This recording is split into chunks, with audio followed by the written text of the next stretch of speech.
Professor Garfield directs the Buddhist Studies program and Tibetan Studies in India program at Smith College. He is also visiting professor of Buddhist philosophy at Harvard Divinity School, professor of philosophy at Melbourne University, and adjunct professor of philosophy at the Central Institute of Higher Tibetan Studies.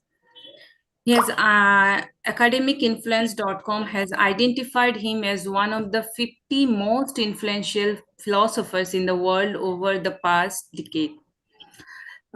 His research addresses topics in the foundations of cognitive science and the philosophy of mind, metaphysics, the history of modern Indian philosophy, topics in ethics, epistemology, and the philosophy of logic, the philosophy of the Scottish Enlightenment methodology in cross-cultural interpretation, and topics in Buddhist philosophy, particularly Indo-Tibetan Madhyamaka and Yogācāra. He is the author or editor of over 30 books and over 200 articles, chapters, and reviews. Some of the recent works I'd like to mention, like Losing Ourselves, Learning to Live Without a Self, Getting Over Ourselves, How to Be a Person Without a Self, 2022 publication. Knowing Illusion, Bringing a Tibetan Debate into Contemporary Discourse. Then Buddhist Ethics, a Philosophical Exploration. Next, What Can't Be Said, Paradox and Contradiction in East Asian Thought. Next, The Concealed Influence of Custom, Hume's Treatise from the Inside. Next, Minds Without Fear. Next, Dignanga's Investigation of the Perceived, a Philosophical Legacy in India. Yeah, these are a few important works. And then we have Madhyamaka and Yogācāra, allies or rivals. Today, Professor Garfield is going to talk on 3 approaches to cognitive illusion: Madhyamaka, Yogācāra, and Advaita Vedānta. Thank you so much, Professor, for giving us your valuable time. And I would like to request Professor Adisipali Nataraju to chair the session. Sir, kindly, please. It's over to you, sir. Yeah, thank you, Dr. Munmoon. And, on behalf of the Indian Knowledge Systems Center, Assam University, I welcome Professor for this talk. And as we all know, we are, well acquainted with his works already. And when it comes to the discussion part later on, we will have a, spend time on the lecture and maybe our observations and questions. So one of the, only the 30 seconds that, the most profound statement ever made, by Shankara is supposed to be the first sentence in the Adhyasa Bhashya. When he starts before the Brahma Sutra Bhashya, Sharirika Sutra Bhashya, he starts with those, the distinction between Asmat Pratyaya and Yushmat Pratyaya. That is supposed to be a most profound statement ever made by an Indian philosopher till date. So the interaction between consciousness and the objects, which are represented by the Yushmat Pratyaya and consciousness represented by Asmat Pratyaya. Yushmadasmat Pratyaya Gochareyoha Vishay Vishayinoha Tamah Prakashavat Viruddha Swabhavayoha Itaretara Bhava Anupapattau Siddhayam Tad Dharmanam api Itaretara Bhava Anupapattau Yushmat Pratyaya Gochare Vishay Asmat Pratyaya Gochare Vishay Chadatmake Yushmat Pratyaya Gocharasya Vishayasya Tad Dharmanancha Adhyas. And we know, the long history of debates between the Buddhist scholars, Buddhist literature, philosophy, and the Vedantins. It's now, I will not take time. Let us all of us listen to the talk by Professor. Professor, now it's up to you, please. Thank you so much. Thank you so much. And thank you once again for having me. It's an enormous honor to be part of this series. And I thank you for your patience in waiting till I could to actually do this. And I'm sorry that I could not deliver the talk last semester. Things were just far too complicated. But I'm here now, and I'm very, very grateful for your participation. As I said a few minutes ago, these are some new ideas that I'm trying out. And a lot of this thinking has emerged from my recent fairly extensive engagement with the work of Krishna Chandra Bhattacharya. And in particular, the ideas that I'm playing with today come from two of his papers. One is Shankara's Doctrine of Maya, and the other is Vedānta, Advaita Vedānta and its spiritual significance. The first of which he wrote just before Subject is Freedom, and the second of which was composed just after Subject is Freedom. So they're kind of interesting bookends to that magnum opus. And as I was reading KCB's work, I began thinking a lot about Madhyamaka and Yogācāra and the ways in which his ideas and his own version of Advaita Vedanta, so I'll be focusing on his version, integrates a lot of themes, both from Madhyamaka and Yogācāra. So these are new ideas. They might be wrong. We'll test them out and see what you think. And I'm going to begin by sharing my screen and using a presentation to try to keep me from wandering too much. I hope that's okay with you. And we're going to do that now. And we are going to start the slideshow from the start. And are you seeing the slides now? Is everything looking okay? Yes, yes. Okay, great. So there we are. Maya, moksha, and mind. Three accounts of illusion. And that's what we're going to be talking about. And as you can see, I'm using presidency as my background because I want a little nod to KCB on all of this, since that's where the ideas come from. This is going to have basically 4 parts. I'm going to begin by talking about the nature of illusion itself as a kind of framework, then talk a little bit about Madhyamaka. Sorry about the typo, I just noticed that. And then a bit about Yogācāra on illusion, and then Advaita Vedānta on illusion, as I say, focusing on Krishna Chandra Bhattacharya's own formulation of Advaita Vedānta, which I find rather fascinating. So we start talking about illusion, and whenever we talk about illusion, we begin talking about snakes and ropes. It's almost unavoidable. And so I, following KCB, am going to take the familiar snake rope illusion as the paradigm in a lot of this talk. When we take the rope to be the snake, we're not hallucinating. We're not visualizing a snake where there is nothing. We're not dreaming. Rather, we're taking one thing that is in fact has its own identity to be something else. Illusion always gets defined in every Indian philosophical system. And I think this is important because it represents a kind of difference between the way in which this term is used in India, the way that it's often used in the West. Always to denote something that exists in one way, but appears in another way. Or as we put it in the Tibetan definition, something whose mode of existence and mode of appearance are discordant from one another. In the case of the snake rope illusion, the rope that we see actually does exist as a rope. That's its mode of existence, but its mode of appearance is as a snake. And it's that discordance between its mode of existence and its mode of appearance that constitutes the illusion. So whenever we think about illusion, we have to think about what's being taken mistakenly and how it's being taken.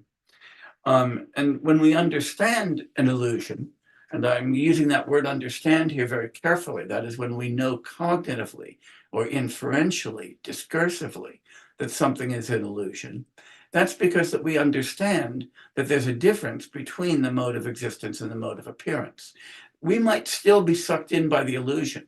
So I might be seeing a mirage, and I might know that it's a mirage, know that it exists as a refraction pattern of light, but appears to be water. but still see it as water. Or to take the more familiar Mueller-Lyer illusion, I might see the two lines as of unequal length, even though I drew them myself and know them to be of equal length. So it's an understanding of that distinction between mode of existence and mode of appearance that constitutes the understanding of illusion, but it doesn't constitute the overcoming of an illusion. To free ourselves from an illusion, and here I really am using KCB's language, this notion of freedom, is to actually see the thing as it is, to have the mode of existence and the mode of appearance become completely concordant. So in the case of the rope and the snake, to really be freed from the illusion is to simply see the rope as rope. To be freed from the Mueller-Lyer illusion, which would be much more difficult, would be to see those two lines as of equal length, even though they've got the little arrows on each side. So freedom and understanding are slightly different from one another. And if what we're concerned with is some sense of moksha or jivan mukti, then what we're concerned to achieve in our own philosophical practice and possibly our own religious practice is not simply to understand the illusions to which we're subject, but to free ourselves from those illusions. And so when we look at Madhyamaka, Yogācāra, and Advaita Vedānta, we want to try to understand their respective accounts of freedom from illusion, not simply their respective accounts of illusion. So we begin with Madhyamaka. And when I talk about Madhyamaka, I'm generally talking about the Prasangika Madhyamaka system, specifically the system of Madhyamaka as articulated by Nagarjuna and by Chandrakirti. So we always begin with the Madhyamaka system by specifying the doctrine of the two truths, the Satyadvaya. And when we talk about the two truths in the context of Madhyamaka, we've always got a conventional truth, a samvarti satya or lokavyavahara satya of interdependent phenomena.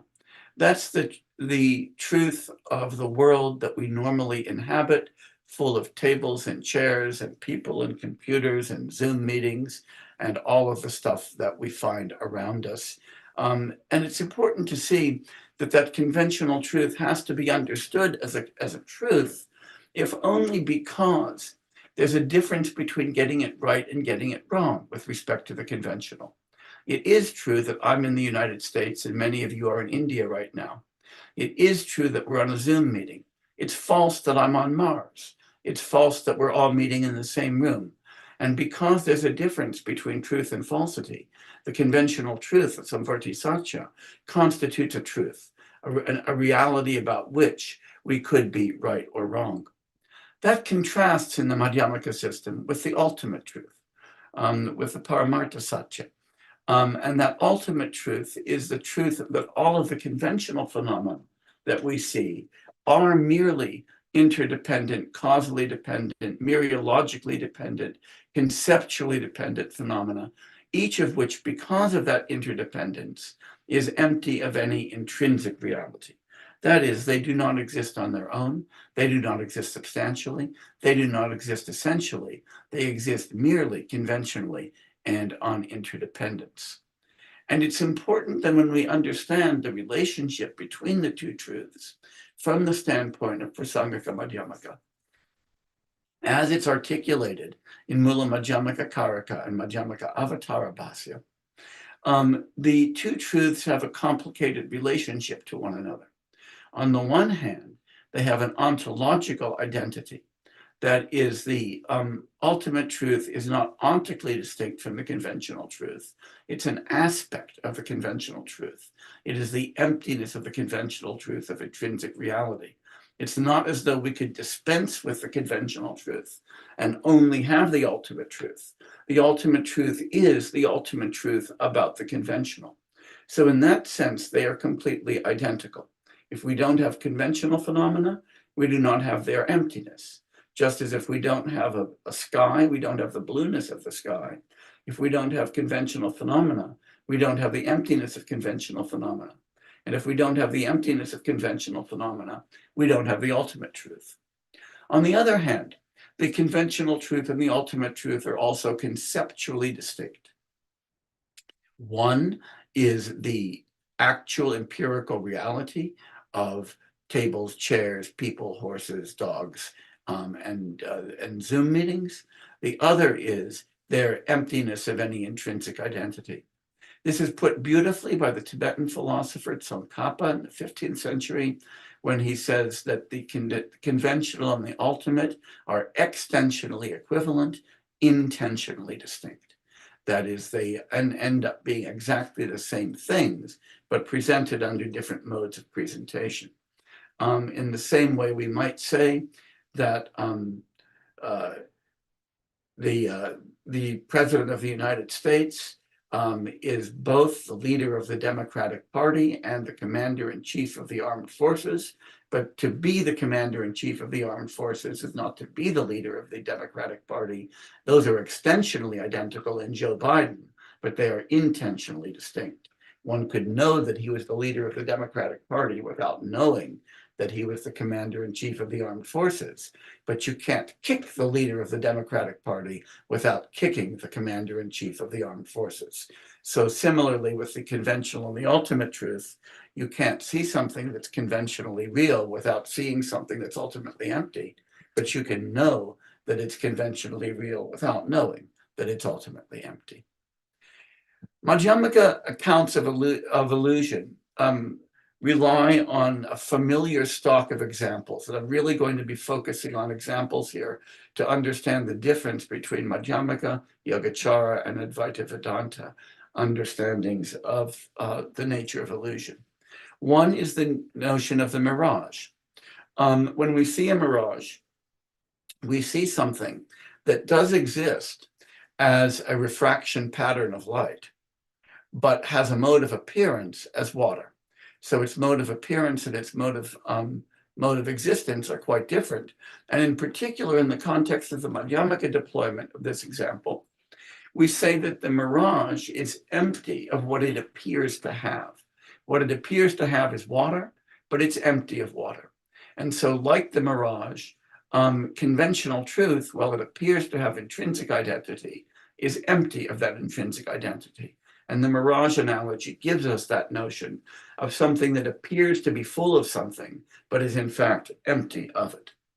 Another stock Madhyamaka example is the example of the echo. The echo appears to be a second voice, but is in fact empty of that second voice, only being the after effect of a single act of speech.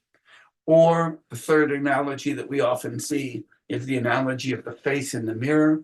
When I get up in the morning and look at myself in the mirror, it seems that there's an old man looking at me from the other side of the wall, and I wonder who he is, since I know that I'm actually a very young man.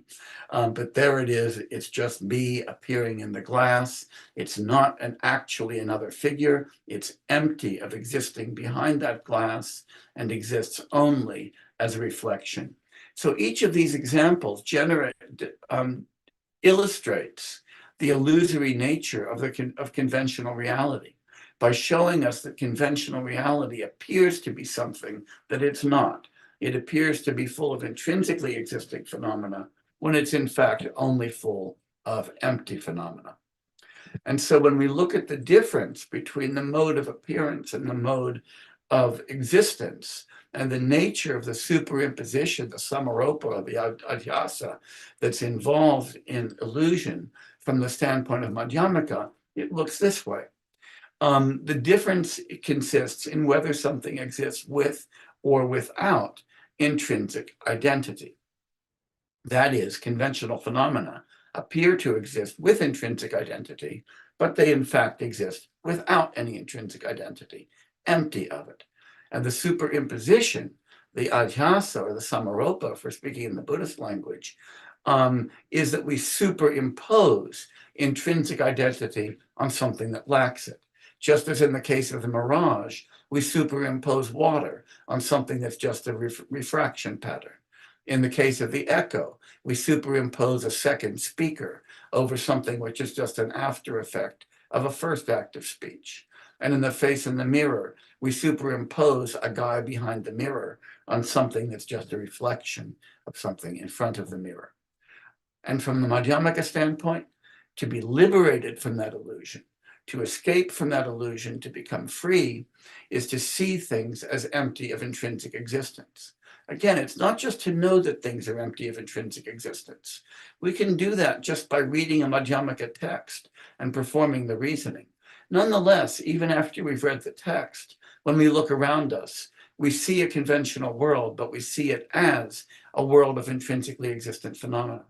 That shows that to understand is not to be liberated. It's only a first step on the road to liberation. It may be a necessary step, but not a sufficient step. Liberation from illusion is a mode of seeing. So much for Madhyamaka. We're now going to transfer our attention to the second great Mahayana school, the Yogācāra school. When we talk about Yogācāra and we talk about illusion, we immediately have to talk about the doctrine of the three natures, the three svabhavas, and the three naturelessnesses, or the three nisvabhavas, as articulated beautifully in the 7th chapter of the Samdhi Nirmochana Sutra. So these are going to play the role that the two truths play in Madhyamaka philosophy. The first pairing of this is the imagined nature, the parakalpita svabhava, and the naturelessness with respect to characteristic, the lakshana nisvabhava. When we see all phenomena of which we are aware, all objects of our experience from the Yogācāra perspective have an imagined nature.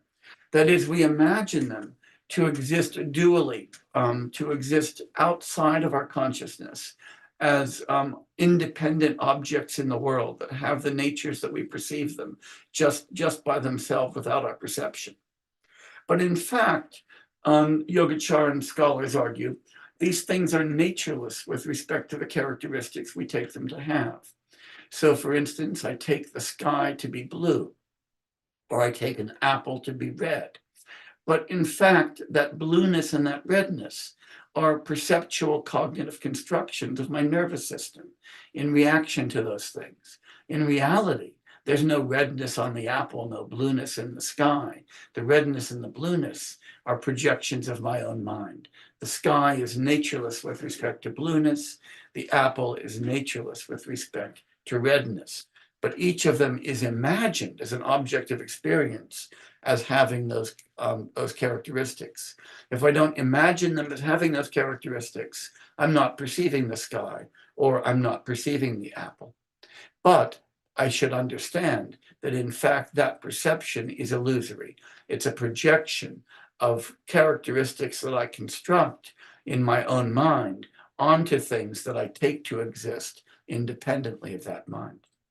The second nature is the dependent nature, the paratantra svabhava, and causal naturelessness, naturelessness with respect to production or causality. Again, all of the phenomena I experience, whether apples or skies or cows or tables, only appear as objects of my experience in virtue of a complicated set of causal processes that involve not only things external to me, but also my own sensory organs, my own sensory consciousness, and my mind. And if I don't understand that entire causal stream, I don't understand what it is for something to be an object of my awareness. And what that means is that the things that I see do not have the natures I take them to have. I take them to exist independently of me, but they in fact only come into existence as objects in virtue of their causal interaction with my sensory faculties, with my modes of cognition, and with my consciousness. And so without all of that causality, they don't exist as objects at all. And finally, there's a consummate nature of things, the way they are ultimately, and that is their ultimate naturelessness. The consummate nature, as we learn in the Samdhi Nirmochana Sutra, is that the dependent nature, that is the causal processes that deliver objects to us and that deliver to us the consciousness of things as objects, is empty of the imagined nature. That the way that things really are has nothing to do with the way that they appear. and their ultimate naturelessness is this fact. If I ask myself, okay, the apple isn't really red, the redness is something I superimpose. The apple is not really variegated in the way that, say, a butterfly or a bee would see it. It's really solid in color. And if I ask, so, okay, if the apple doesn't exist as I see it, if it doesn't exist as a bee sees it, if it doesn't exist as a preta sees it, if it doesn't exist as a deva sees it, what is its ultimate nature? How is it really? And I come to realize that there is no way that any object is on its own. There are only ways that objects are as they appear to different kinds of consciousness. Then I realize that ultimately, objects have no nature of their own. The only characteristics they have emerge in terms of their interaction with kinds of consciousness. So those are the three natures and the three naturelessnesses. Now, the other big dimension of Yogācāra thought that we have to understand in order to understand illusion is the idea of subject-object duality. Because the first dimension of illusion that we encounter, the one that we've just discussed, is that things appear to have the natures that our senses deliver them as having, even though they don't actually have those natures. The imagined nature is absent in the dependent, and that is the consummate. But they also appear to us to have subject-object duality. That is, when I look at an apple or when I look at my computer right now, it appears to me that the object that I see is independent of my subjectivity and exists with its characteristics independent of that subjectivity.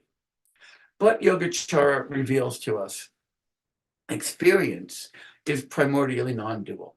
That is, when I actually pay attention to the perceptual and cognitive object that I have, it's an object that is completely constructed by my brain, by my perceptual apparatus in the context of interaction with a world around me. So that if I ask, what is the contribution of my brain and what's the contribution of the world? What's the difference between the object and the thing that I experience? The answer has to be that there isn't any. There's simply an immersed, embodied process of experience in which neither I nor the object has any pride of place. That what we have is a constantly evolving interaction of phenomena, neither of which deserves the status of subject, neither of which deserves the status of object. The subject-object duality is a projection of consciousness. It's a character. It's part of the imagined nature. But when we look at the consummate nature, there is no duality in that. Now, we talked about core examples used to demonstrate illusion in the Madhyamaka. We talked about echoes, we talked about mirrors, we talked about mirages. But the big example that we find in Yogācāra is a different one. It's the example of two moons, of the double moon. And that double moon example is deployed in many different ways. I want to talk about just three of them to get a flavor for how Yogācārans understand illusion very differently. One example is the familiar example of the moon being reflected in the water. So when we look at a beautiful still pond on a moonlit night, we look there and we see the moon in the water. And there we have an illusion because it appears that the moon exists in the pond. But in fact, the reflection of the moon is empty of any moon. That's a beautiful example of the imagined nature. That is, we look at the moon and it appears to exist as an external object, but it's actually internal to the reflection. But there's a second way the moon example gets used.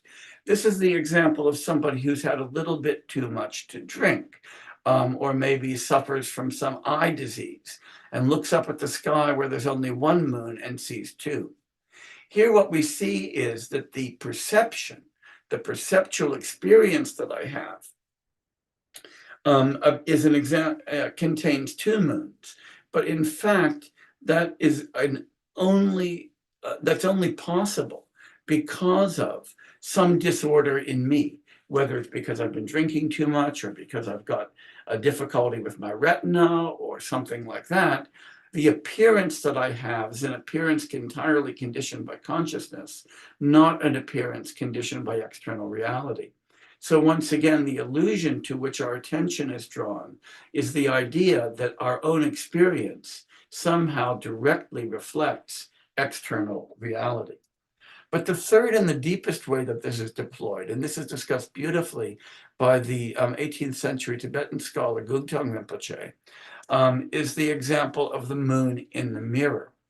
And Gugtang does this very beautifully, where he says, when you look at the moon in the mirror, you think that you see two things. You think that you see a mirror and a moon reflected in it. But in fact, you only see one thing. You see a mirror reflecting a moon. There aren't two things, the mirror plus the moon in the mirror. There's exactly one thing. There's a mirror that has the characteristic of moon reflection. Similarly, he says that when I examine my own awareness and my own cognition of what appear to be external phenomena, it appears to me that there are two things, my cognition and the external phenomena. But in fact, all I have is a cognition that has the aspect of external phenomena. And the moon in the mirror, therefore, illustrates beautifully the primordial non-duality of experience and the fact that I project a duality on it. My experience is just experience. When I attend to my experience, I take it to be the experience of a subject plus an object, like a moon, a mirror plus a moon in it. But just as the duality of moon and mirror is illusory, the duality of subject and object is illusory as well. So when we look from the Yogācāra point of view at the structure of illusion, we see that illusion looks very different from how it looks from the Madhyamaka standpoint. That is, here, the difference between reality and the superimposition is the difference between something that's primordially non-dual and something that's dual. And so what that means is that when I superimpose, when I'm involved in the adhyasa or samaropa, I'm superimposing duality on that which is non-dual. Whereas in Madhyamaka, I was superimposing intrinsic reality on something that lacked it. Similarly, I'm superimposing the idea that something has a nature on something that has no nature. I'm superimposing the imagined nature on something that is ultimately natureless. So I'm presupposing that there is a way that things are, even though there is, in fact, no way that those things are. So we see that Madhyamaka and Yogācāra give us slightly different examples and slightly different analyses of illusion. And we might put the point this way. Madhyamaka gives us a metaphysical analysis of illusion and argues that the difference between reality and illusion is metaphysical, that I understand things to have a nature different from that in which they actually have. Whereas Yogācāra gives us a phenomenological account of illusion. It tells us that our experience appears to exist in one way, but in fact exists in another. And I'd like you to hold that difference in mind, the difference between a metaphysical analysis of illusion and a phenomenological analysis. Because what I'm going to argue is that Advaita Vedānta, as presented by K.C. Bhattacharya, actually integrates these two. So now we'll talk about Advaita Vedānta and how we can see the rope as a snake and then manage to correct that error. So now we're switching from the Buddhist world of the classical Indian period to Advaita Vedānta as it's seen in the context of modern Indian philosophy. So K.C. Bhattacharya, in these two essays, again, the two essays with which I'm concerned are Shankara's Doctrine of Maya and Advaita Vedānta and its spiritual significance. He shows us how the rope snake illusion, and he calls this the only real analogy for illusion, illustrates how it's possible for us to experience illusion, but that it's also a metaphor for the idea of cosmic illusion and how we can free ourselves from that cosmic illusion. So it becomes a metaphor both for the metaphysical status of cosmic illusion, but also for the phenomenology of actually freeing ourselves from that illusion, not merely coming to understand it. And when we look at KCB's analysis of the rope snake analogy, we see that it's got several stages. At stage one, That's the one where we actually see the rope as a snake and we leap back in horror. We take the rope to be a snake. We believe in the snake. And this is really important. This is K.C. Bhattacharya's language, where belief is always a believing in. It's not an explicit thought. It's a just presumption of the nature of the thing. We believe in the snake. That's why we're scared, but we don't believe in a rope because we would not be scared of a rope. At stage 2, our belief is corrected. Now we turn on our torch and we aim it and we say, oh my gosh, it was just a rope. So now we perceive the rope as a rope. But the thing is that at stage 2, the snake is still intentionally present to us. That is, when I first shine my torch on that rope, I say, oh, it's just a rope. It's not the snake. And when I say to myself, it's not the snake, there has to be a particular snake that it's not. That is the snake that I believed in a moment ago. It's not that I believe that there's no snake in general here. It's not that I believe that ropes aren't snakes. It's that I believe that that snake that scared me a moment ago is not that rope. So at stage 2, even though I now know that there's a rope, the snake is still lurking in my consciousness as that which the rope is not. And the snake here is present as a non-existent object in which I once believed. As KCB says in Shankara's doctrine of Maya, it's a real illusion. That is that even at stage 2, where I know that there's a rope, I'm saying, it's a rope, not the snake. Again, the snake is present as a non-existent object that I now know is not the rope. And it has to still be there. There was a particular illusion that I experienced, namely the illusion of that very snake. It's only at stage 3, K.C. Bhattacharya tells us, that we completely deny the existence of the snake. When I just simply see the rope as a rope, there's no emotional valence, there's just a rope on the ground. The snake has now been reduced to nothing. I don't even imagine a snake. So the difference between stage 2 and stage 3 is the snake is still imagined there as a non-existent that's distinguished from the rope. But in stage 3, I'm not distinguishing the rope from anything. The snake is receded into absolute nothingness. And so unlike the second stage, at the third stage, even the phrase the snake doesn't denote anything. At the second stage, the phrase the snake denotes something. It denotes the particular snake that I thought was in front of me a moment ago. Not snakehood in general, some particular snake. At stage 3, there is no use for the expression the snake. So let's talk about these snakes, these ropes, and the phenomenology of illusion in Advaita Vedanta for a moment. The third stage, the stage where we're achieving a kind of moksha, a kind of liberation or freedom from the illusion of the snake, is a very, very strange stage indeed. And if we're going to understand what liberation from illusion means in Advaita Vedanta, we need to understand that stage. And so now I'm actually, quoting KCB here because I think it's really nice to use his language. He says, the judgment, that snake is unreal. On the implication of that cognition, rope, not snake. Remember, those are judgments at the second stage. Is realized at the third stage to be a contradiction. That is the third stage. We say it couldn't have been a rope, not a snake, because there was no snake that it wasn't. And he said, but we still feel like that contradiction is given to us, that in that second stage, the non-snakehood was given. It's not a contradiction like a squared circle. It's an inconsistency in our own experience, that we see the second stage as having been unstable. The puzzle that we encounter in the third stage is that by seeing that the second stage, we were aware of the illusion, we had to take the words snake and rope to be co-referential, to refer to the same thing. Because remember what we had to say. We had to say that rope is not that snake. And so we had to say somehow that that snake and that rope were the same thing. It was just a rope. It appeared to be a snake.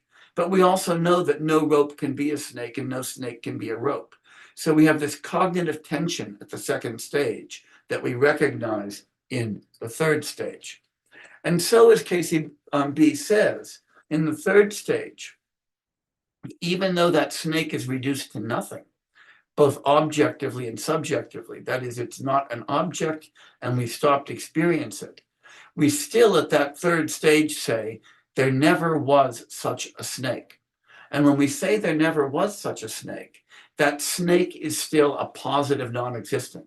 There's a particular snake that it wasn't. And that's the strange part, because that particular snake is now given to us as something that never existed, but nonetheless was something that we perceived.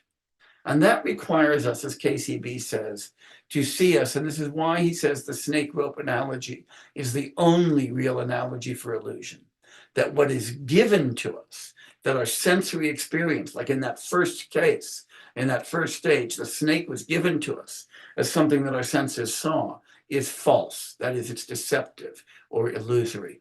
And so the snake rope analogy is meant to show us that the entire world of sense, the entire objective world, is given to us as an illusion. Something that we recognize later has to be entirely non-existent. At the second stage, we see that the object is illusory. That is, we saw the snake was illusory. At the third stage, what we see is that our experience was illusory. That is, experiencing the rope as a snake was itself something illusory and delusive. It's not that the rope was what was deceiving us. What was deceiving us was our very experience itself. So it's turning things inward and understanding that the source of illusion is not something external, but something in us. Focusing on the structure of our experience as dualistic, as providing a subject plus an object, and seeing that that itself is where the illusion comes from. And so K.C. Bhattacharya turns this into an analysis of what he calls cosmic illusion, the illusion with which Shankaracharya is primarily concerned. At the first stage, where we're thinking about cosmic illusion, he calls this the correction of uncritical thought, or of naive understanding of reality.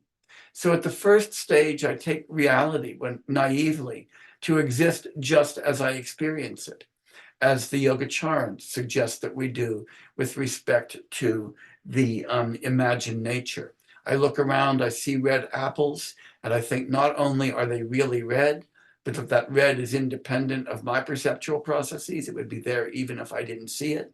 And that the apple itself exists as an object, just as it appears, independent of me. My subjectivity could be there without the object. The object could be there without me, that the subject-object duality is real, and that my mind simply presents the world as it is. That's the concrete stage. So when we come to the analogy, what appeared to be just a perception of a snake is seen, once I recognize this level of cognitive illusion, to be just a cognitive event.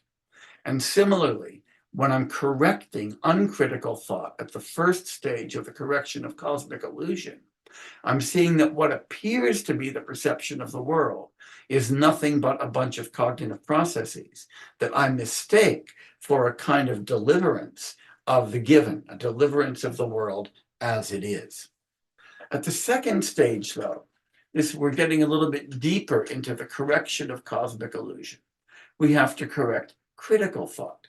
That is, that rational reconstruction of experience that I achieve at the first stage now has itself to be corrected.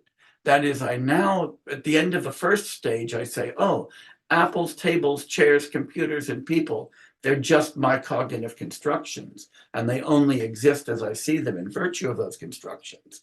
At the second stage, just as we freed ourselves from belief in the snake, and we now see it as a mere intentional object, and from the standpoint of cosmic illusion, we free ourselves from believing in the truth of the world as it appears to us. That is, believing in is the important part here. It's one thing to know that the world is an illusory construction.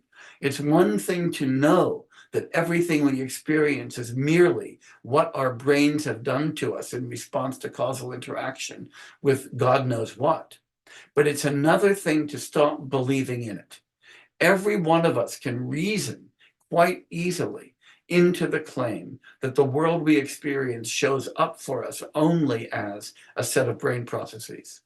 But who among us can actually look around at the beautiful world that we inhabit and say, ah, what glorious brain processes I'm experiencing right now? Who can believe in the non-dual experience of our own experiences rather than believing in the world? To free us from belief in the truth is to recognize the deceptive character of perception, not only to know the deceptive character of perception, but to no longer be deceived by it. That third stage, that takes us to the third stage. At the third stage of the perception of the snake and the rope, we no longer even see the snake as real. That is, it just disappears. We don't even believe in it. It's a given non-existent. That is, we say, oh my gosh, I once thought that there was a snake. I now no longer do. And if somebody says, well, tell me what that snake is like. What color is that snake? How long is the snake? How dangerous is the snake? We say, no, that snake, it doesn't exist. It doesn't have any of those characteristics. I don't even believe in it. It doesn't make sense to say that it was brown or black or striped or a cobra or a crate. I've got the complete faith now that even thinking about that snake will disappear.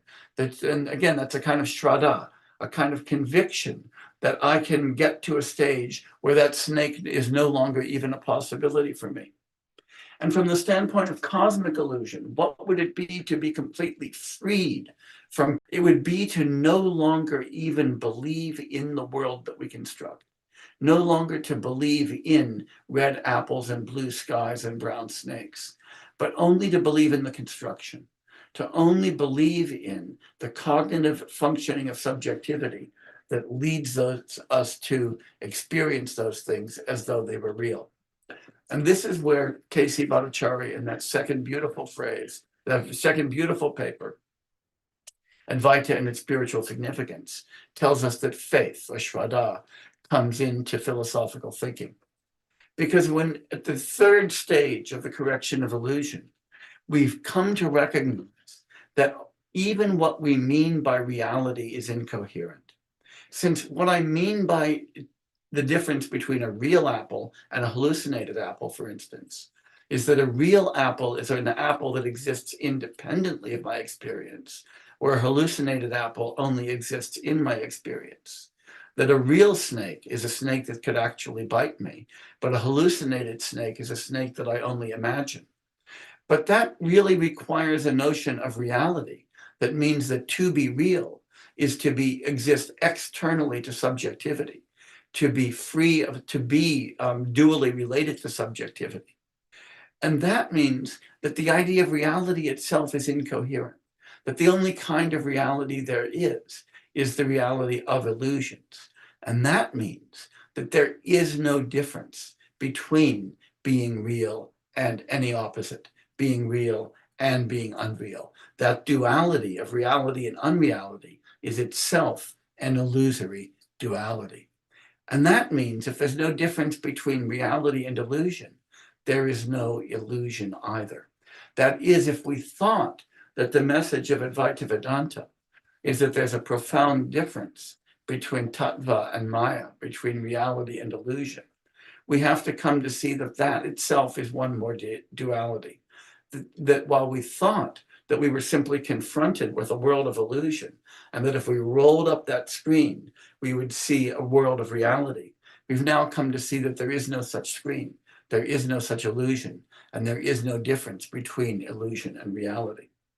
And that means that just as in the third stage of freeing ourselves from the illusion of the snake, we no longer even believe in the snake. We no longer believe in the illusion that we initially experienced.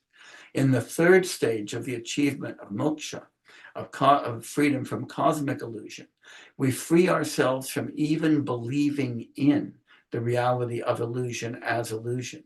We even free ourselves from taking illusion seriously as something that is different from reality. And that allows us to understand Maya as adhyasa, as superimposition itself. Vedānta, KCB says, starts with the notion of adhyasa, starts with the notion of superimposition, and it presupposes the possibility of an experience of spiritual detachment from the body, including the empirical mind. But in the case of the rope and the snake, we begin with the superimposition of a snake on a rope. But we're partially freed, but only partially, when we recognize that superimposition, when we come to understand that illusion. We can only be completely freed when we no longer even feel the reality of the snake.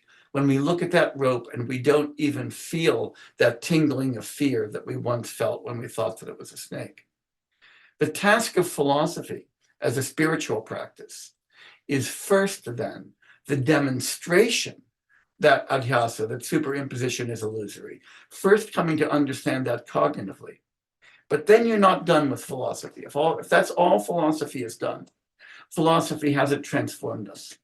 Philosophy done properly is meant to be a transformative discipline. And if it's truly transformative, it's got to undo the feeling of that reality.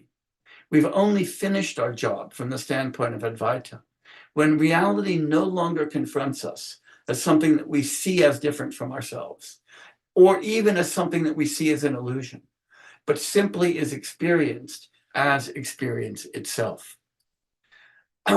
What K.C. Bhattacharya puts this, I think, is quite beautiful. He says, an illusion, unlike error, excites wonder, abhyuta, as it's corrected.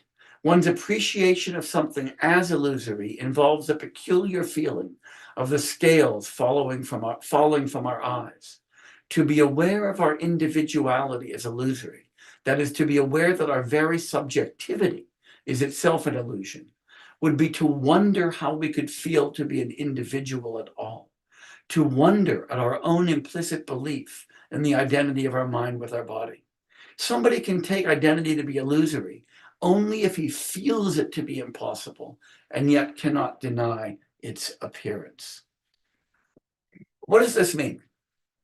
It means that if we've really followed the lessons of Advaita Vedanta completely, we recognize that we're non-dually related to the world we inhabit. It's not as though there's me as subject and a world as an object. There's a world of which I am part, and that all of my experience is a completely embodied, embedded experience. And to shake that illusion, to really gain freedom from it, is to wonder how we could have ever thought that our own subjectivity is somehow exterior to the world, constituting a genuine duality. And the task of philosophy, if we really do our philosophical thinking right, is to elicit that sense of wonder, to come away wondering how we could have ever seen the world as presenting itself to us dualistically. K.C. Bhattacharya puts it this way. This is a very beautiful way of putting things. He says there are two illusions that we have to shed. One is that the I, the subject, appears as me, the object. That is the illusion that when I have self-consciousness, that somehow the thing of which I'm conscious is my subjectivity itself. The second illusion is the illusion of the me, that is, of what appears to me in introspection, my mind, my body, my cognitive processes, appearing as I. That is, that those appear to be subjectivity itself. When a person wonders how he could be what he cannot be, that is, how could I possibly be an object when I'm really a subject, he corrects the first illusion, but not the latter. That's the beautiful point. With the correction of the first illusion, he sees that the second one should be an illusory. That is, he sees that the self that appears in introspection, the self that appears when I look at my body in the mirror, can't be my subjectivity, that also should be an illusion. But we don't disbelieve it. That is, we still believe in the self we encounter in experience as a subject. In the first illusion, the subject is the rope. The appearance of the mind and the body is the snake. The superimposition in the first illusion, the superimposition of me as I, creates an incoherent mix of subjectivity and objectivity, thinking that the I as subject is really the object that I take. But in the second illusion, I take my spatiotemporal reality, that I take the way that I appear to myself in introspection or in proprioception or in reflection in a mirror. I take all of that to be subjective as opposed to be an object. And when I do that, the superimposition is reversed. I'm superimposing subjectivity on the object. So the first illusion, taking I to be me, superimposes objectivity on subjectivity. The second superimposes subjectivity on objectivity. When that illusion dissipates, then I feel I to be truth. That is the way things actually are, something in which I can have confidence. And I experience reality, that is, all of the objects that show up for me, to be merely the contents of my consciousness. That's what it is to disbelieve in reality. When I disbelieve in reality that way, I don't think it's an illusion, but I also don't think it's more than an illusion. I experience it merely as the nature of my consciousness. And I experience my consciousness then as the non-dual truth of existence. And so the non-duality of self and object becomes the truth that reveals the real, that reveals the objects I encounter to be illusions. And so to realize subjectivity, to realize non-duality, is to be free from the illusion of the real, and hence free from the distinction between the real and the illusory. So we've got three accounts of illusion that we've discussed. Now I want to come back to that theme to conclude. The first is the Madhyamaka account. Illusion is the superimposition of intrinsic reality on that which is empty. That's a metaphysical understanding of illusion. Yogācāra, illusion is the superimposition of subject-object duality and of a primordial nature on that which is non-dual and natureless. That is a phenomenological understanding of illusion. Advaita Vedānta, though, at least in the hands of K.C. Bhattacharya, integrates both Madhyamaka and Yogācāra. It shows us that illusion, the fundamental illusion, is to see ourselves as transcending the world, to see me as the subject and the world confronting me as object. And that is to see there as being subjectivity and objective reality as the two poles of reality, or the two poles of experience in the first place. For that reason, the Advaita account is both phenomenological and metaphysical. That is, it integrates Madhyamaka and Yogācāra. We come to see our experience itself as illusory, because our experience is dualistic. And so both the subject pole and the object pole are seen as fictions. So another way that we might put this is, if we were to begin with the duality between Buddhist conceptions of illusion, Buddhist conceptions of non-duality, and Advaita Vedānta conceptions of illusion and non-duality, that duality between Buddhism and Advaita Vedānta may itself be one more philosophical illusion. On this view, moksha is the realization that there is no experience at all without illusion, so that all experience is illusory. And our task is to free ourselves from the notion that experience can be any more than that. We are always seeing nothing but ropes as snakes. But that doesn't mean that the ropes are real and the snakes are unreal. That means the category of reality and unreality is itself one more illusion. Thank you very, very much.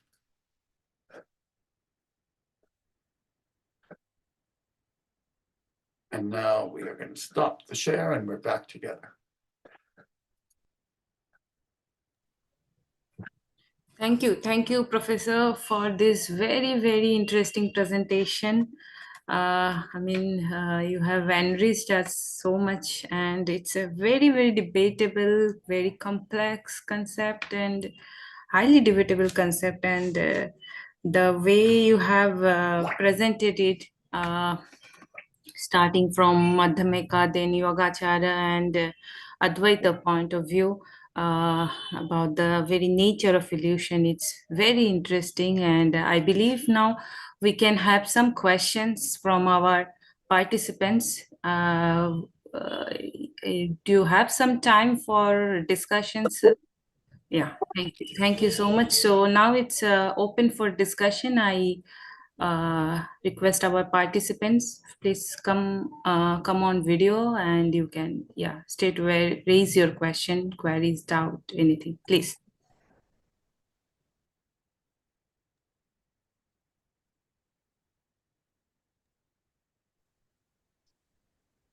May I? Please, and Shailendraji, please. Thank you so much, Professor. It's a really very enriching lecture for us. Actually, Little louder, Shailendraji. Yeah. Actually, how I see illusion, that if I feel illusion, because I have the cognition through my past experiences, including its rupa and guna, everything. I feel a snake in rope because I have experienced earlier the snake. Mm-hmm. What will happen to me if I see a new object, what I have been never experienced or known to me, and then I can't imagine even illusion ever. So in this case, our illusion is a created illusion. So again, my question is that why we indulge in illusion? We know everything. Why we indulge in religion? Why we impose illusion upon our cognition? I think that's a very profound question. And the way that I prefer to answer it, and now I'm sort of stepping out of the standpoint specifically of Advaita Vedanta and specifically of Buddhist philosophy, but talking about it from the standpoint of, say, cognitive science.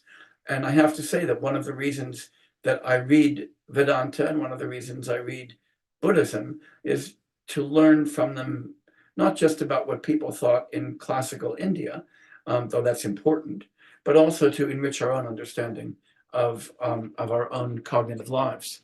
As I say, if philosophy is not transformative, why bother doing it? So I think that we are neurologically wired for illusion. That is, when we think about the fundamental illusion, and that's a twofold illusion, as I hope that all of these texts together have seen. One is that it's the illusion that the objects of our experience exist just as they are, independently of our experiencing them. That's an almost inescapable illusion, right? You look at that red apple and it just looks red. You look at that blue sky and it just looks blue. You look at the yellow banana, it just looks yellow. Even if you know, as we all do, that the color is something we're constructing in our minds, that the experience, the texture, the shape, everything's constructed here. That illusion's inescapable. The second aspect of that illusion, the one to which the Yogācārans and Shankaracharya draw our attention most forcefully, but also KCB, is the illusion of subject-object duality. That is the idea that I'm not in the world, but that I see the world, that I act on the world, but that somehow my own subjectivity and agency stands outside of it. The beautiful analogy for that is the one Wittgenstein uses at the end of the Tractatus, when he says we experience ourselves like the eye in the visual field, that the eye doesn't see itself, but it has to be presupposed outside of the visual field, right? Those fundamental illusions, I think, are wired into us. And I think that they're wired evolutionarily as spandrels on interoception and proprioception. So we have evolved very carefully. Hold on, there we go. I had to get rid of a phone call. We have evolved evolutionarily to be aware of our location in space and time, to be aware of our ability to act, to be aware of our relations to others, because if we weren't, perception and action would be uncoordinated. And I think that it's a byproduct of that we've evolved to see ourselves as fundamentally different from everything else, as the subject, as the agent. And while that has survival value, it's worth remembering that evolution did not design us in order to get the world right.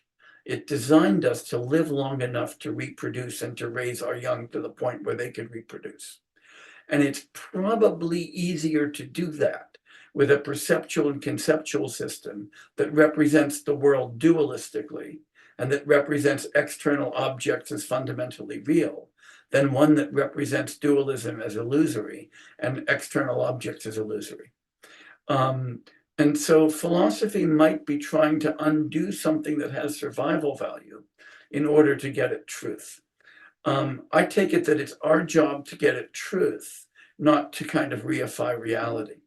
But I think that the real story about the pervasiveness and the inescapability of illusion has to be an evolutionary story, because in the end, we're animals. We're animals that discover that we're subject to illusion. And if we want to know why that's so, we ought to pay attention to our own neuroscience and to its evolutionary history. And I think that's where we turn the job over to the scientists. I hope that's helpful.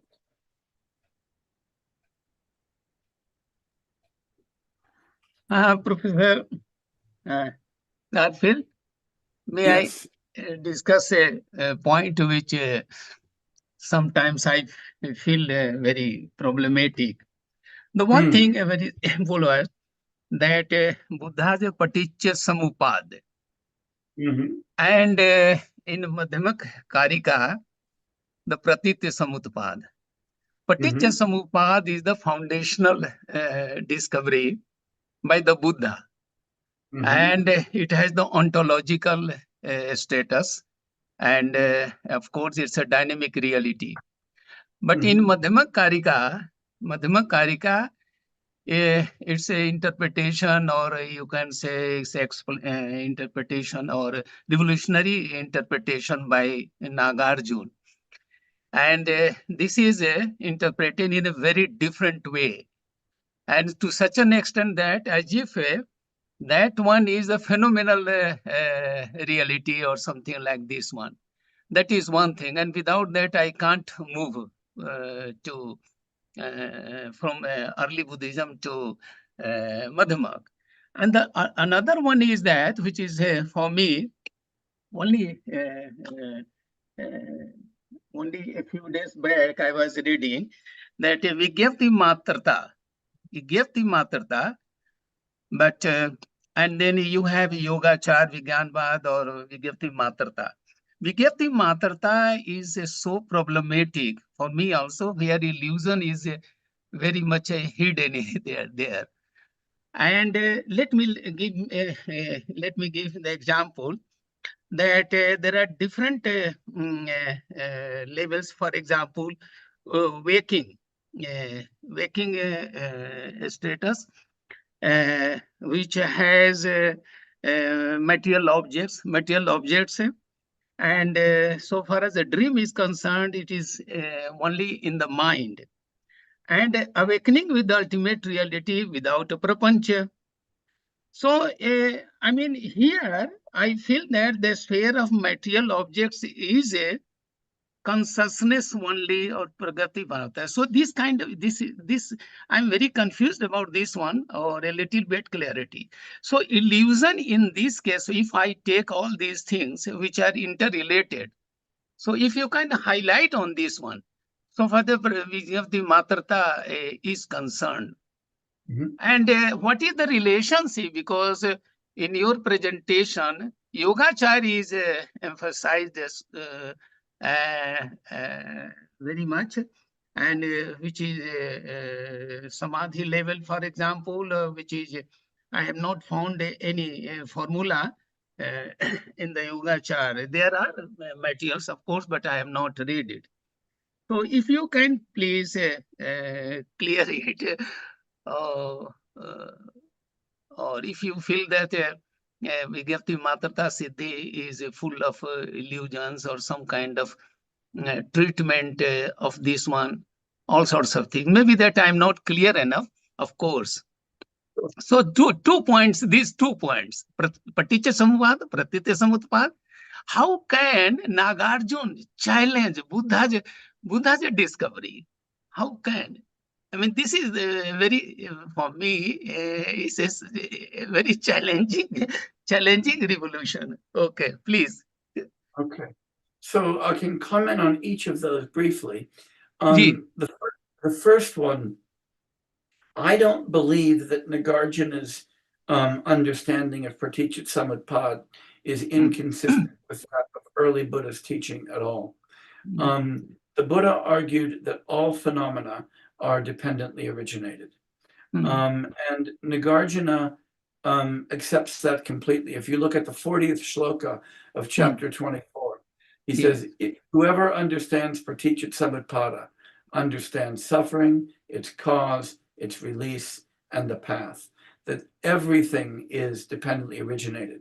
What Nagarjuna does is, in fact, emphasize that scope in arguing that emptiness, that shunyata, is also Praticca Samutpada. And so I think that Nagarjuna is reinforcing the Buddha's teaching, not saying anything revolutionary or inconsistent with it.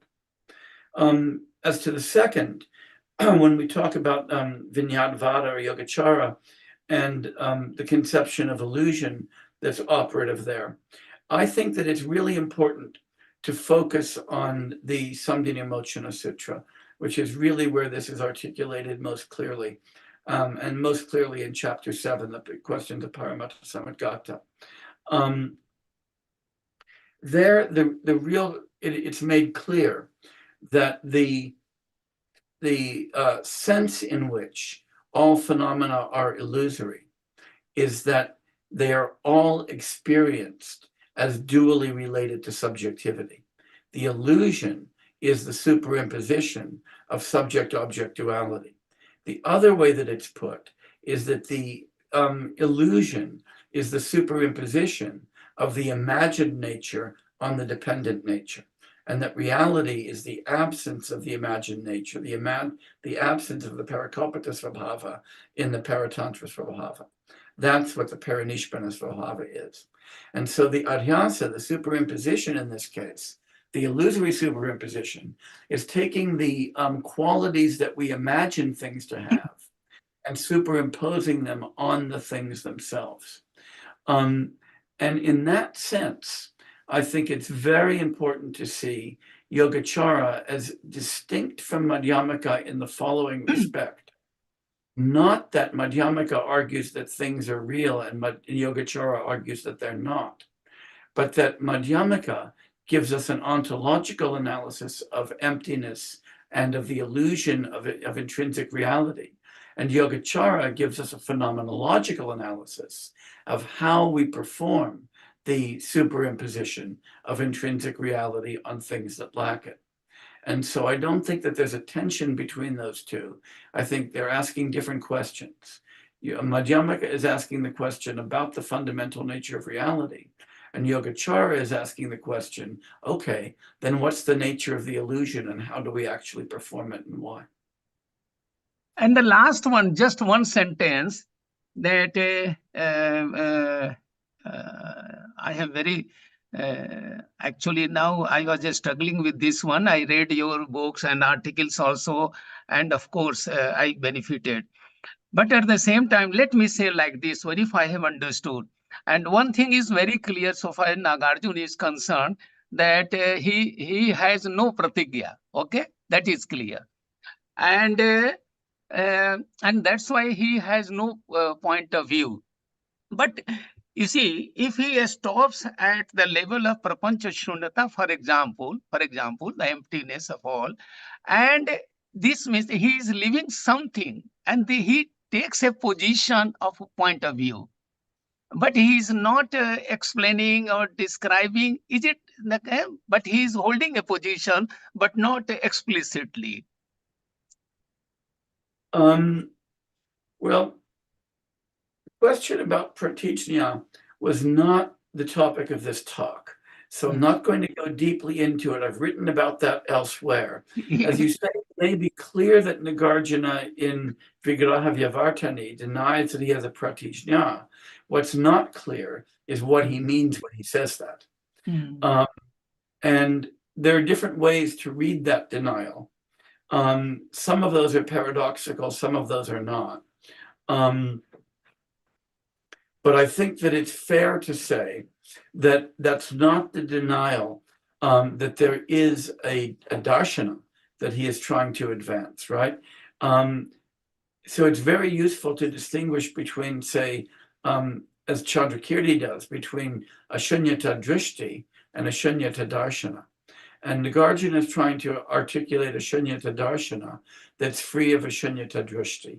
That is, he doesn't want shunyata to be a claim about the nature of phenomena. He wants it to be the refusal to ascribe any nature to phenomena because the idea of the nature of things doesn't make any sense. So when he says he doesn't have a pratijna, I think that what he's saying is he does not have a claim about the nature of reality, because he thinks that the very idea of the ultimate nature of reality doesn't make any sense. But that's a much longer story, and it wasn't the topic of today's talk, so I don't want to go down that right now. Thank you. Thank you very much indeed. You're welcome. Is it possible to ask one question? Can Of one course it question is. be accommodated? Okay. Please do. Thank you so much, Professor. It was such an enlightening listening to you. I was just wondered about this very experience of Brahmanubhuti, or the experience of the self, and that is what is considered to be real in Advaita. But at the same time, it is so private, it is so subjective in its own self that it cannot be articulated in terms of language. But at the same time, we are taking the clue from the language to understand it. And it is also said that it is only the Shabda Pramana is the only Pramana to talk about Brahman or talk about that experience. And considering that all other experiences from beginning to the end, which we see in the world as illusory. So that in itself, I find very problematic, because the ontological status about which we have been referring to in with regard to Brahman experience or Brahman, where is that experience? It has to be in this body itself, or even when we say that it is the transcendental experience, or it is transcending this experience of subjectivity, but that happens somewhere, right? Now, I really wanted to know where exactly, because it seems like we are going on a one-way traffic where there is no turning back. So, and this turning back is very problematic, because we need to turn back somewhere if we really want to go back and forth. So this back and forth is, if not possible, then it's very difficult what we are doing here. I'm sorry, yes. It may be a very foolish question, but this is really a genuine question. It's a very deep and a very profound question. And it's a question that I think that Krishna Chandra is trying to address in a very particular way, especially in the second of those two essays. It's also, interestingly, a question that was addressed in Buddhist philosophy, because the same issue arises about inexpressibility and the attempt to express the inexpressible. So I'm going to go at it backwards, if I can, and start with the way that the Tibetan philosopher Tsongkhapa addresses that question, and then come back using that to explain the way that I think that Krishna Chandra wants to address that question. So Tsongkhapa says that we can distinguish between two senses of the ultimate. So he's talking about Paramartha Satya, but he could as well, we could transpose this into the language of Vedanta if we wanted to. We could talk about Brahman. He says there's a categorized or conceptualized ultimate, and there's a non-conceptualized ultimate. So there's the ultimate as it's understood through language and conceptual categories, and the ultimate as it transcends all conceptual categories. Now, he asks the following very interesting question. And this is a subject of debate among Tibetan philosophers, but I want to focus on Tsongkhapa's answer. He asks the question, is the basis of division for those two, is the distinction between those two, based upon there being two different ultimates, a categorized one and an uncategorized one, and that we only talk about the categorized one, but that we can't talk about the uncategorized one? Or is the basis two different kinds of subjectivity? So a categorizing subjectivity and a non-categorizing subjectivity, but the same ultimate. He argues that it's the latter, that there aren't two ultimates.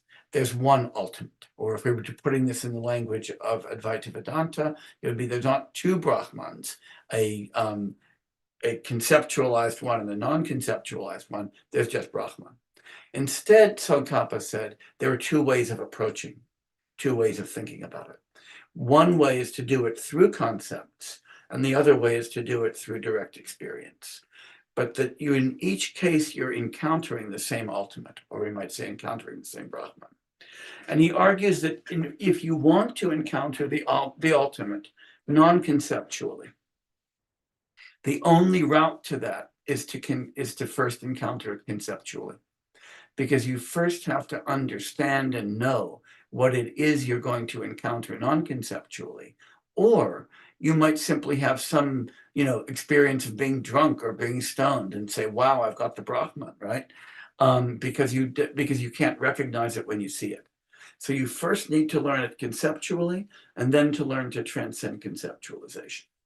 Now, that's fairly vague, but the point there is that the distinction isn't a distinction in the nature of reality. It's a distinction in the basis of our subjectivity. When K.C. Bhattacharya talks about the twofold illusion and says there's the illusion of taking I to be me and the illusion of taking me to be I, he's coming at a very, very similar idea. There's the illusion of taking my subjectivity and thinking that if I just focus on my subjectivity as an object, then I know myself. And that's the illusion of taking the object for a subject. But the other illusion is to say, okay, let me just focus on my thoughts, the nature of my mind, my body, and that will give me a window into my subjectivity. That's taking what's objective to be subjective. You want to say both of those are illusory. They're not illusory because the subjective is different from the objective and that you're putting them together. They're illusory because the distinction between the subjective and the objective is itself illusory. And that is to recognize the profound idea that all experience, insofar as its experience, is illusory. And I think one of the most profound ideas that K.C. Bhattacharya is mining from Advaita Vedānta is the bottomlessness of illusion. What that doesn't get us to is a non-illusory direct experience of reality. What it gets us to, and this is why he puts it this way, is a disbelief in reality. And that is why he so carefully distinguishes reality from truth. Reality, he thinks, is the problem. Because the moment we distinguish reality from illusion, we're back to dualism. If we want our Vedanta to be truly non-dual, we can't distinguish reality from unreality. And it's that non-difference of Maya from Tattva that is truth, that is Sat. And so the idea of Sat here is the idea of no longer believing in illusion, but recognizing that whenever we experience, we're subject to illusion. That doesn't allow you to go beyond it, but it generates the faith, the shraddha, that there is the possibility of transcendence. And that's the faith in the non-expressible, the inexpressible, nirvachana Brahman. Does that help a little bit? Yes, maybe that simply gives me an idea that there is a maybe, Yeah. So it is a maybe, and there is a window which is very slightly open. So, and then now perhaps we need to peep in through that. That's what But I he's think is the. but he anyway wants you to remember that that window is only a window of Shraddha. It's not Exactly. a window of knowledge. Exactly. And that's why he thinks that Advaita Vedanta, and I think I would put it this way, not just Advaita Vedanta, but philosophy more generally, has a transformative spiritual significance, not just a discursive significance. And that our goal in doing philosophy is to be transformed in the way we experience the world, not just in the way that we know the world. But that's something in which that requires Shraddha. Does that help? Yes, sir. Am I allowed Thank you. for a Thank you for that few profound seconds? question. Professor, are you saying that philosophy and Indian way of doing philosophy, which is related to realization or spirituality, so are close together or two different things? I think that they're inextricable from one another. I think that if you just do philosophy to publish papers and get promoted and get a university post and to refute somebody else's views, then you're not doing philosophy, you're doing a job. The only and you'd be much better off if that's what you're doing, to do engineering or medicine and actually, make something useful to people. But if you're really doing philosophy, you're engaged in a path of transformation and a path to help others transform. And that's much harder. And that requires a great deal of humility. But I think that it's one of the things that I appreciate so much and about both the Buddhist tradition and about K.C. Bhattacharya's tradition, is that acknowledgement that philosophy is part of a path to mukti. Here's something to reread.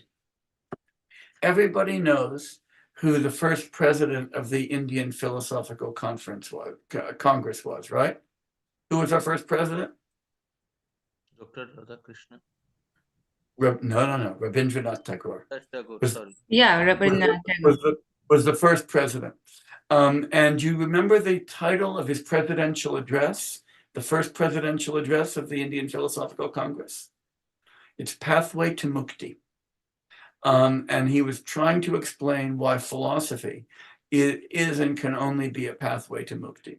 And I think Rabindranath was right about that. It's worth going back to that address, by the way. It's a beautiful address. You can find it either in Professor Dubé's collection of the presidential addresses or in our book, Indian Philosophy in English from Renaissance to Independence. It's a beautiful address, but it reminds us of what philosophy is all about. And I think that it's ironic that it took a poet to remind philosophers of what they were doing. But he does a beautiful job of doing that. Thank you, Professor. Wonderful. I mean, there is one more question, Professor. Okay, we can take one more, but then we're out of time. Yes. There is a question from Dilip Bhattacharya. He's asking that has K.C. Bhattacharya mentioned directly that he is synthesizing the Madhyamaka and Yogācāra into Absolutely not. Yeah. Absolutely not. He takes himself to be articulating Shankara's Advaita Vedānta. It's my own view that the way that he articulates that provides us with a way of synthesizing Madhyamaka and Yogācāra. And so it's sometimes a very useful thing to read philosophy in one tradition to cast insight on another. It's useful to read Greek philosophy to help understand Indian philosophy to help understand Persian philosophy to help understand contemporary analytic philosophy, put them all together. And so what I'm trying to do here is an exercise in reading a modern Indian philosopher's interpretation of classical Indian Vedanta to allow a contemporary understanding of how we can use Madhyamaka and Yogācāra in a synthesized way. And that's what I like to do with philosophy, is to look from different angles and different sides. If you only read in one tradition, you don't learn anything at all. Just you so much. one more thing, just one few seconds, sir. Yeah, just want to know that does Yogācāra or Madhyamaka accept any locus of vidya or illusion? I mean, does they accept any locus of Yes. yeah? Yes, it's a locus, but it's not a self, not an Atman. The locus is in the dependently originated sequence of psychophysical phenomena that we call a person. Yeah. Okay. Thank you, Professor. Thank you so much Thank for you your all so time. much. It's been a pleasure and an honor. Yes, on behalf of the Center for Indian Knowledge System, we extend our sincere thanks and gratitude to you for your time and also for enriching us. Thank you so much. We hope in near future also we'll get chance to talk to you again and listen your words, your works, ideas. Thank you so much, Professor, and I thank our all participants, all faculty members who have joined from different parts of India, from different universities, colleges, Professor Hariprasad Singh, Professor Singh, Dr. Shindhu Madam, Dr. Shailendraji, Dr. Arup Sharma, Dr. Lakshmikant, I mean all professors, all scholars, all students. Thank you so much for being with us. Thank you once again. Thank you. Namaste. Good evening.